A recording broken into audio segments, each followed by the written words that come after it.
It's time for the 32081 Scoreboard Show. Let's recap the latest weekly scores and highlights from around the county. And I am the Todd, and welcome to, well, Anthony, it looks like it's going to be our final show of the season. So, I mean, with Ponte Vedra losing the Buchholz and Nease out in the first round, but, you know, who knows? We might be able to connect on some other sports throughout the year. But as always, here is Anthony Richards by my side. How you doing, Anthony? I'm doing great, Todd. Yeah, it flies by. It seems like football just started. Now it's ending. It's crazy. It's totally crazy, you know. And I got to tell you, this area has a lot to be happy about and a lot to look forward to in the coming seasons with both the Nease Panthers and the Ponte Vedra Sharks. Oh, yeah, definitely. I mean, you know, Nease winning the district, Sharks not winning the district, but going past the first round. I mean, both teams have a lot to be happy about and can be very proud of what they did this season, you know, moving forward. So I guess let's start off with Ponte Vedra because they went deeper in the playoffs. And, you know, last time we talked, we took last week off with Thanksgiving and everything going, and we figured we'd kind of wrap everything up this week with the football season. But Ponte Vedra traveled down to Buchholz.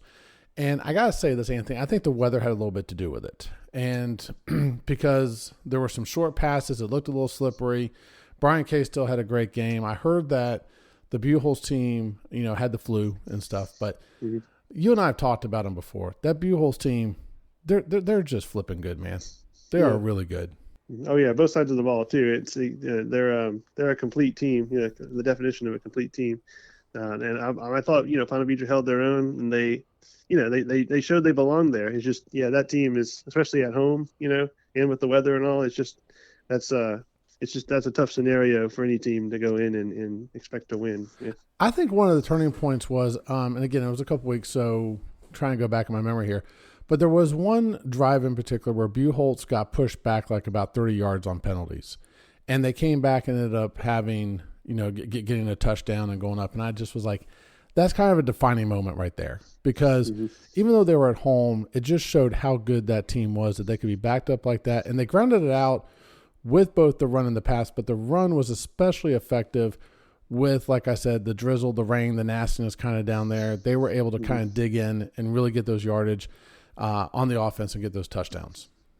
Yeah, that adversity, you know, that's what that's why you don't lose, you know, during the regular season, you know, because you get that adversity and you just kind of, you know, bounce back. You bounce back quicker than other teams, you know, and that's just that you know, winning adversity that, you know, the winning teams kind of just know how to bring it about when the time counts, you know.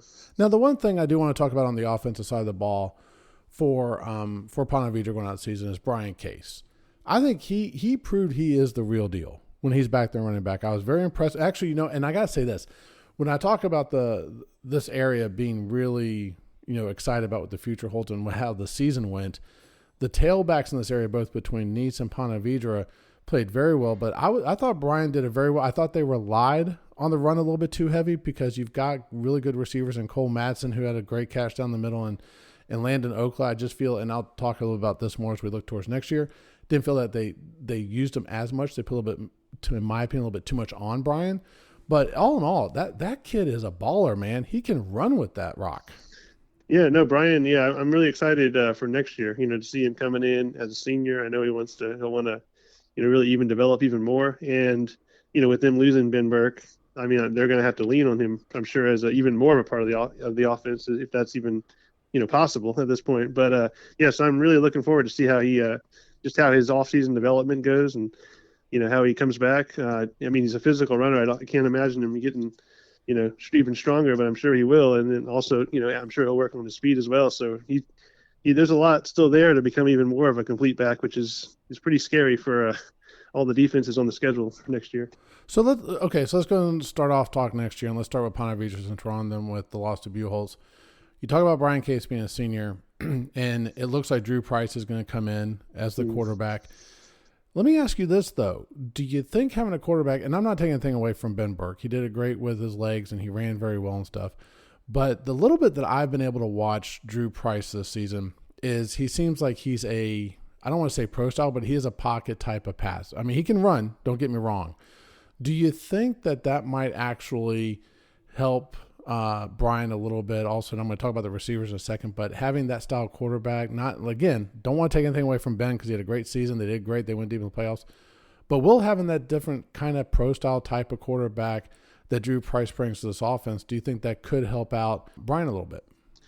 Yeah, I think it could. And, we saw what Brian did this year, and the offense was really clicking. So, if you get a guy that just naturally can sling it around, because, I think Ben would even tell you, he's a dual threat, quarterback. He runs, and his kind of passing game really kicked it into high gear this year. He really obviously worked on that. And you could see the progression was enormous, and it was great to watch and fun to watch him, slinging around, throwing deep balls. But, if you get a guy that just naturally slinging it around just comes natural to them, that I think it opens up the entire offense, even, like Landon, as a tight end, maybe you get him more involved, stretching, kind of going down the seams and all. I think it definitely, provides a different, even more dimension when it comes to the passing game, which then the secondary starts to back up, even more. And then, that opens those lanes for Brian to exploit. So let's talk about the offense. One other thing I want to mention before we move to the defensive side of the ball here. You mentioned Landon Oakland. We didn't see much of the passing game this year. And I was a little shocked by that because I thought that, we had a couple games that we did see it, and Landon had was it 3 or 4 touchdowns, I think, in a couple games ago against Creekside. Yeah. They got him involved. But now a lot of people don't, probably realize this, but Drew Price, Landon Oakland, they played together in middle school. So there might be a little bit of, kind of a knowledge there of each other, comfort level or whatnot. But it seems like to me, in watching some of the film back, is that they had them open. They had the receivers open. They were, they were trying to do those little flare outs, which I'm not a big fan of in high school because of the arms and stuff. It seems like they work on the shorter routes. But when I looked at this, I'm sitting there going, I'm looking at Landon Oakland. If you can hit him with a 5-7 yard pass, well, then guess what? He's probably going to get you a total of 13. His yards after the catch, he's hitting people hard. So for me next year, I would like to see Ponte Vedra be able to kind of balance it out more throughout the year. And maybe that's something Coach Price is looking at. I don't know. But it just seems, even though with Cole Madsen leaving, you've got some other receivers stepping up like Constantine and stuff that are coming up as seniors. It seems like balancing that out will help out Brian Case in the backfield. And it seems like it will help them continue to move the ball. That's my opinion. Again, what do I know? I'm just a podcast dude, but that's what I think. Yeah, and with the new quarterback, Brian will be their best friend as well, and the tight ends, because tight ends really help. Having that safety valve there that has good hands and that you can rely on is a new quarterback's a rookie quarterback in the NFL or college that's their best friend they really rely on them and you look around high school football and the tight end position. Everyone wants to develop, that next, Kelsey, that receiving tight end that is physical and can also help block and all around tight end, but they're hard to find. They're extremely rare. So still to this day. So, if you have one to utilize it, that's definitely a nice weapon to have. And he's ranked by 247. I just, like I said, I just think they're really well poised on the offensive side of the ball next year to really balance it out. And having Brian come back is like such a blessing with the year that he had this year. Yeah. Oh yeah, definitely. Their offense, it was great to see the strides they made this year, and I can see that progression continuing next year. It's going to be very interesting for sure. Now, how about this defense? We talked about this defense. We loved them, but Joe Mahoney, he's going to be gone. Maddox Babin, Nick Greco, they're going to be losing some senior players. But here's the weird thing. Normally, I would say this is going to be like a tough spot for Ponte Vedra. But the one thing you and I have always talked about this team, especially the defense, is that they're very unselfish, and they've always helped each other, and they've grown on each other. And the number of players that had tackles throughout the season. So while they are losing some key players, like I said, in Joe and Maddox and Nick and stuff, do you see this as a big loss for Ponte Vedra defense, or do you think, hey, they're going to just fill these spots in like they did with the younger kids, and these juniors and seniors are going to help them right along as before and have a dominating defense again? Again, it is tough to replace those players, though. Mm-hmm. Oh, it is, yeah, and you definitely have to. But I've also I've thought that and said that before. They're like we said it all season. Yeah, quality guys. Trooper Price and Luke Pierce. They've lost quality guys over the years, and you're like, well, who? Well, it turns out they have just some guy, waiting in the wings, ready to he's developed now at this point, and he's ready to take his spot. We might not even know his name at this point, or some guy from JV that's during the off season, he's like, I'm aiming for that spot, now that it's open.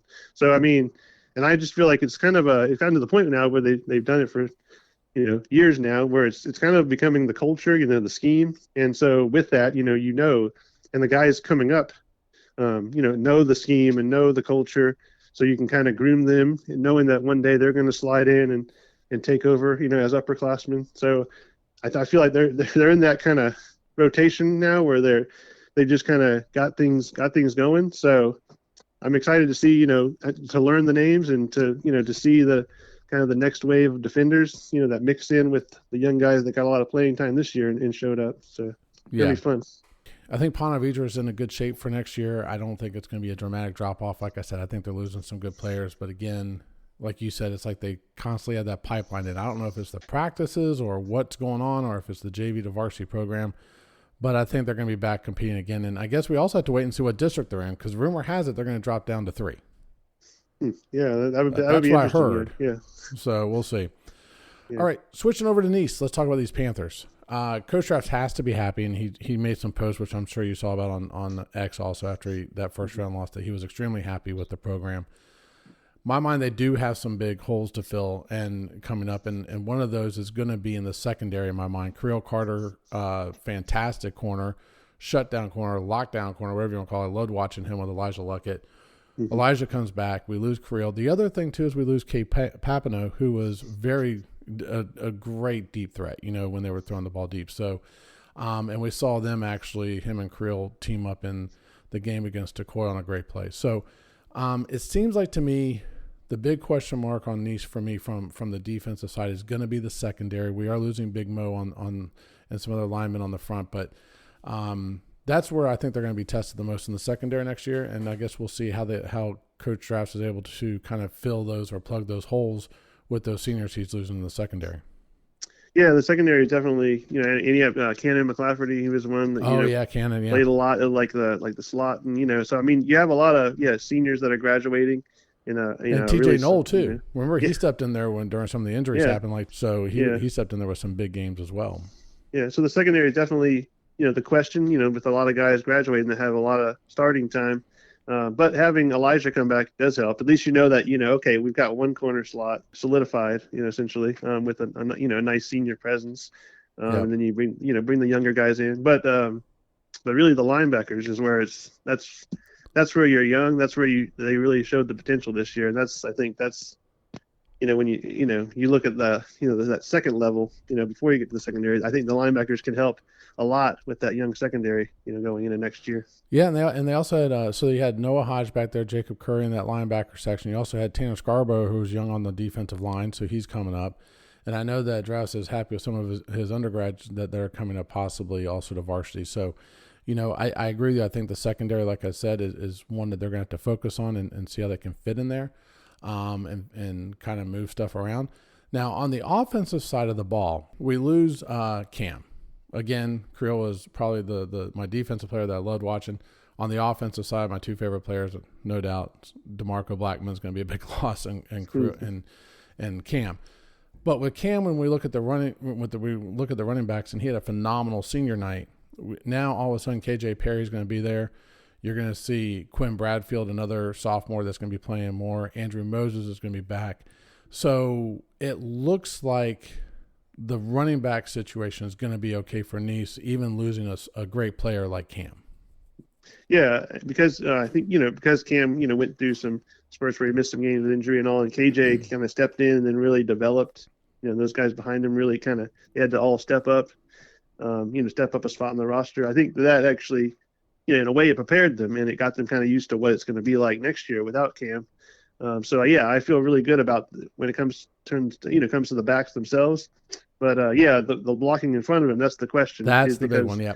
You're losing, your center. I mean, he was, your center is the kind of the heart and soul of the offensive line, making sure everyone's in the right spot.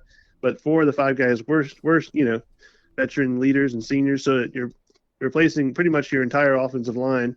So that's a group that has to be cohesive for everything to work. So I'm pretty sure that's where Drafts is going to look first. Let's find the big guys and get them kind of sorted out the way we would like. And then from there kind of work, now we've got them, we feel confident about them. Now we can work back to the quarterback and the backs, and the quarterback will have time to find his receivers. And, it all starts with the offensive line, and losing all those guys. That's definitely going to be the truth and kind of the hot spot, I think, going into the offseason for the Panthers. The thing also I want to mention about the offensive line is that when you look at the receiving core, there was tremendous success with Braden Felder and Maddox Spencer. But then when you look at the other receivers they have, when you've got the Tyler Gazenfaris, you've got Fletcher Reston returning, you've got other receivers that I know that are coming up from their JV Gold team that are very good. When you look at the receiving core, you almost got to hope that you can find a line to give your quarterback enough time, and the quarterback who's going to replace Bryce can look at that 3, possibly 4 read, because I just have a feeling that Braden and Maddox are going to draw so much attention that you could see the Tyler Gazenfari and the Fletcher Restons open quite a bit more during the game. Yeah, no, the receiving core is that's probably what I'm most excited about, offensively going into next year, because you have a lot of production and they're all coming back. It seems like, yeah, they so, are. Yeah. You look and it's like, okay, this is like a dream come true, because they know the routes, they know each other. I don't even think, Anthony, watching them over the season, they didn't have a lot where they had the same receiver in the same area. Like they all knew where they were supposed to be. So as long as you can give whoever's going to be taking snaps from the center and that they can make the reads, this is a receiving core that I think a quarterback would dream of having. Oh yeah, it's deep, it's talented. That's what you sleep and dream of at night. So whichever quarterback wins the job, they're going to have plenty of weapons, and that's why again the offensive line is key, because if he doesn't have time and the defensive ends are getting in the backfield in 2 seconds, then you're not going to have time to run the deep routes, and unfortunately you're not going to have time to utilize all the talent you have at receiver. So that's quarterback, offensive line, those are key spots to figure out for sure. Now, I think, though, the one thing that drafts has, and I'll leave this with this thought, though, is that we saw what I like to, and I told him this one time after game, call it calling ball, that you saw the calling ball start to come out, and a lot of his Richie plays, the fun plays, the stuff that makes the crowd start to go crazy, and they were working.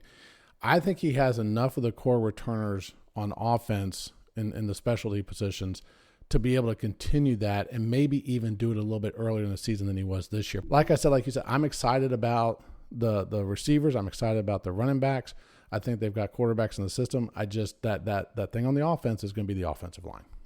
Yeah, and there are ways. And drafts is. He was he's an offensive, guy. He was a quarterback himself. He knows the importance of the offensive line, but he also knows, early on, especially in the season, as those guys kind of gel and figure themselves out, and maybe the starting 5 you have isn't the starting 5 you have at the end of the year, as you rotate and try to figure out who fits where. But as you do that early on in the season, there's ways to kind of run around, go work around it. It's not going to be comfortable at times, but it's like, it might not even look pretty at times, but it can be pretty effective by running reverses and, utilizing the weapons and the speed outside and the backs you have, while also taking some of that off your offensive line. They don't have to just traditionally line up and create the holes themselves. They can get a little bit of help, by running outside and all that while they figure it out. And then you hope by the end of the year they figured it out, and now we can kind of run. We can run like hammer and run straight ahead, as well as use our weapons on the outside. So, and I'm sure in drafts, I know he's probably already, the wheels are turning, and he's already trying to figure it out. And